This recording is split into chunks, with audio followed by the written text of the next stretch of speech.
কাজের জায়গায় সবচেয়ে বহুল ব্যবহৃত ১১টি ইংরেজি বাক্য আজকে আমরা শিখব। চলেন শুরু করি।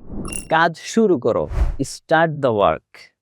কাজ শেষ করো, ফিনিশ দ্য ওয়ার্ক। তাড়াতাড়ি করো, হারি আপ। আস্তে আস্তে করো, ডু ইট স্লোলি। সাবধানে কাজ করো, ওয়ার্ক কেয়ারফুলি। এটা নিয়ে আসো, ব্রিং ইট। এটা নিয়ে যাও, টেক ইট অ্যাওয়ে। এটা নামাও, পুট ইট ডাউন। এটা উঠাও, পিক ইট আপ। এটা খোলো, ওপেন ইট। এটা বন্ধ করো, ক্লোজ ইট। আপনি যদি ইংলিশ শিখতে চান আমাদের কোর্সের মাধ্যমে, তাহলে নিচে দেওয়া হোয়াটসঅ্যাপ নাম্বারে আমাদেরকে একটা মেসেজ করেন। সর্বপ্রথম আপনি আমাদের একটা ফ্রি ক্লাস করতে পারবেন, সেখানে সব কিছু বুঝতে পারবেন। সব কিছু জেনে বুঝে যদি আপনার ভালো লাগে, তাহলে আপনি আমাদের কোর্সে ভর্তি হবেন। তাই এখনই আমাদের হোয়াটসঅ্যাপ নাম্বারে মেসেজ করুন। অ্যান্ড প্রতিদিন এরকম ভিডিও পেতে এখনই আমাদেরকে একটি লাইক করুন এবং শেয়ার করে আপনার বন্ধুদের মাঝে ছড়িয়ে দিন এবং ফলো করে পাশে থাকুন।